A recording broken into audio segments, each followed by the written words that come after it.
안녕하세요, 여러분. 우리 지난 시간에는 편식에 관련해서 자신의 의견, 뒷받침 내용, 그런 것들을 적어보는 글을 썼어요. 기억이 나시나요? 네. 오늘은 여러분 또 열심히 집중해서 잘 해야 돼요.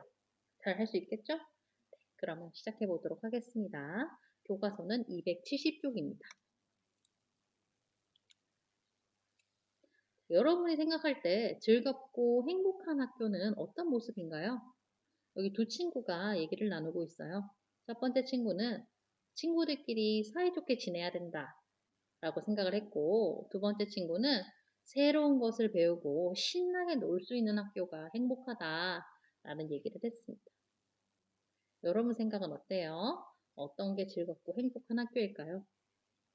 요즘 같은 상황에서는 아무래도 마스크도 벗고 친구들과 같이 어울려서 서로 막 손도 잡고 같이 장난감도 만지면서 놀 수 있는 그런 게 또 즐겁고 행복한 학교라고 생각하는 친구들도 많을 것 같아요.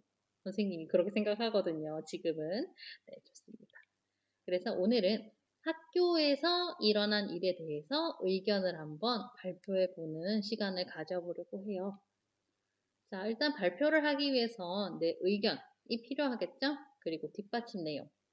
그래서 그런 것들을 한번 우리가 해보는 시간을 가질게요. 먼저 이거는 힘을 합치는 게 중요해요. 그래서 반 친구들이 함께 의견을 쪽지에 써서 이제 붙여볼 거예요. 그리고 비슷한 내용끼리 서로서로 모아서 나랑 생각이 비슷한 친구가 이만큼 있구나, 이만큼 있구나 하는 것들을 한번 살펴볼 거고요. 숫자가 많이 나온 의견대로 한번 정리를 해보려고 합니다.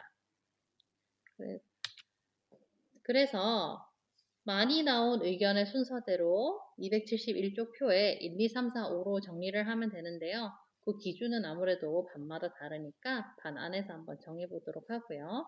선생님이 예를 들어서 보자면 첫 번째 의견은 교실 청소하기, 깨끗한 학교 만들기. 두 번째는 비속어 쓰지 않기.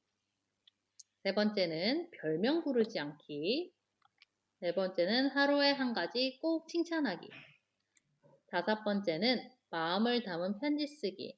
이런 식으로 의견이 나왔다고 생각하고 오늘 수업을 한번 해보려고 해요.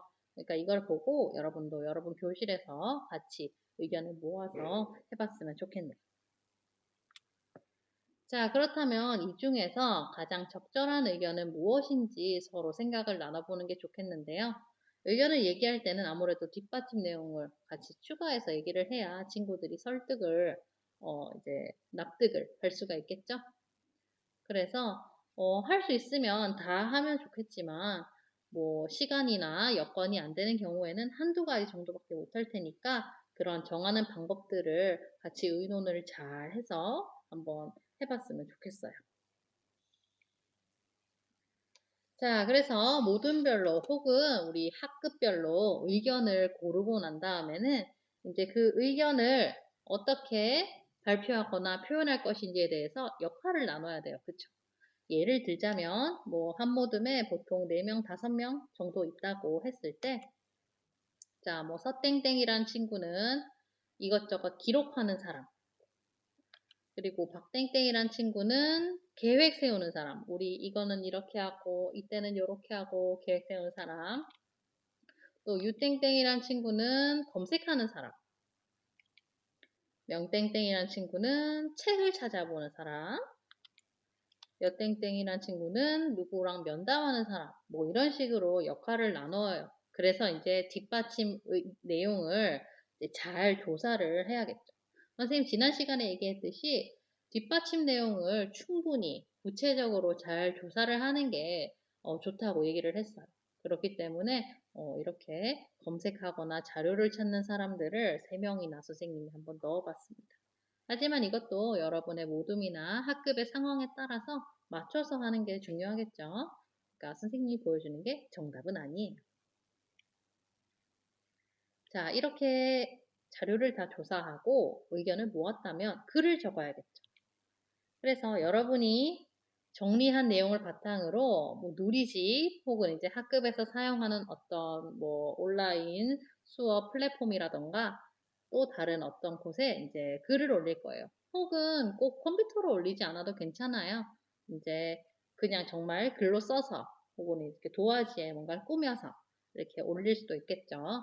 자, 그런 식으로 올린 다음에 이제 친구들과 서로 바꿔가면서 보고, 아, 우리 저번에 배웠던 거 있죠? 이 친구의 글, 이 모둠의 글에는 이러이런 점은 잘했고, 이러이런 점은 보충했으면 좋겠다 하는 것들 의견을 나눠봐야 돼요. 자, 이때는 여러분이 만약에 이제 온라인상에서 이런 의견들을 주고받을 경우에는 지난 시간에도 얘기했듯이, 너 이거 의견 되게 별로다. 아니면 왜 이렇게밖에 못 썼니? 이런 식으로 이제 깎아내리는 말을 해서는 절대 안 돼요. 그 친구들이 더 좋은 글, 더 좋은 의견을 낼 수 있도록 내가 도와주는 사람이다 생각하고 예절을 잘 지켜서 얘기를 하는 것이 중요합니다. 도와주겠다는 마음이 너무 앞서다 보면 또 너무 급하게 그 친구들에게 얘기를 할 수 있어요. 그런데 이제 그 친구들은 자기들이 열심히 조사해서 만든 글인데 누군가가 그거에 대해서 계속 고쳐라, 고쳐라 이렇게만 얘기하면은 속상하겠죠. 그렇기 때문에 잘된 점에 대해서는 칭찬을 꼭 덧붙여서 해주면 그 친구들의 기분이 좋을 것 같아요. 반대로 생각하면 여러분도 마찬가지겠죠. 이런 식으로 이제 의견을 다 모았다면은 실천을 해봐야겠죠. 그래서 우리 교실 또는 학교에서 어떤 것들을 그 의견에 따라서 어떤 식으로 실천할지에 대해서 계획을 세워야 돼요. 뭐 예를 들면 아까 보았던 이제 교실 청소 얘기 있죠. 그걸로 실천 계획표를 세운다면 언제 할 건지, 어디서 할 건지, 어떻게 할 건지 등등을 정해야 돼요. 여기 화면에서 보는 것처럼 쓰레기 줍기를 점심시간에 한다. 그리고 한 달 동안 한다. 뭐 이런 식으로 내가 할 수 있는 만큼 해야 되는데 나는 10년 동안 할 거야. 그것은 조금 힘들 수 있겠죠. 우리가 초등학교에 10년 동안 있는 건 아니니까. 그래서 그런 것들은 잘 조율을 해서 계획을 세워보는 게 좋겠고요. 그러고 나면 이제 실천을 해야겠죠. 이 그림처럼 정말로 쓰레기를 줍거나 혹은 언어 예절을 지킨다던가 이런 식으로 실천을 하고 이제 그게 끝날 쯤 돼서 소감을 발표해보고 서로 생각을 나눠보는 게 좋을 것 같습니다. 그렇기 때문에 여러분이 정말로 할 수 있는 것들에 대해서 글을 적어야 돼요. 그쵸? 만약에 제가 모든 학교와 교실에 뭐 정수기를 설치하겠습니다. 이런 것들은 돈이 드는 거죠. 그렇기 때문에 그건 조금 힘들 것 같아요. 그쵸? 그래서 여러분이 모두가 힘을 합쳐서 할 수 있는 것들로 준비하면 좋을 것 같습니다. 자, 그러면 275쪽이에요. 벌써 8단원이 끝이 났네요. 그럼 배운 내용을 한번 떠올려 볼게요. 우리 이번 단원에서 의견에 대해서 평가하는 것, 그리고 더 잘 쓰는 것, 이런 거에 대해서 배웠는데요. 먼저 첫 번째는 주제와 관련이 있는지 확인하는 얘기를 했고요. 두 번째는 의견과 뒷받침 내용이 관련이 있는지, 또 세 번째, 글쓴이의 의견이 이 상황을 해결할 수 있는지, 마지막으로는 사실이고 믿을 만한지 이거 중요하다고 얘기했어요. 그쵸? 이런 것들 이 네 가지를 확인하다 보면은 더 좋은 글을 쓸 수가 있을 거예요.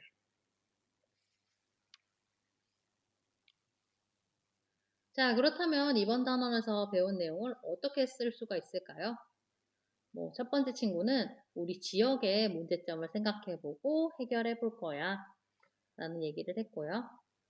두 번째 친구는 가족 사이에 의견이 안 맞을 때 누가 더 적절한지 아닌지 회의를 할 때 쓸 수도 있을 것 같고요. 또 학교나 교실이나 어떤 곳에 문제가 있다면 그것을 이제 이렇게 이렇게 해봅시다 라고 의견을 내는 데서 글을 써볼 거야. 이런 친구들도 있을 것 같습니다. 그래서 이번 단원에서 배운 거는 엄청 무궁무진하게 쓸 곳이 많아요. 국어뿐만 아니라 뭐 사회나 도덕 뭐 이런 여러 가지 과목들에서도 쓸 수 있기 때문에 잘 기억하고 있다가 여러분 좋은 글, 좋은 의견 많이 발표하시기 바래요. 자, 이렇게 8단원이 끝났습니다. 여러분 너무너무 고생 많았고 우리 다음 9단원에서 다시 만나도록 하겠습니다. 여러분 안녕.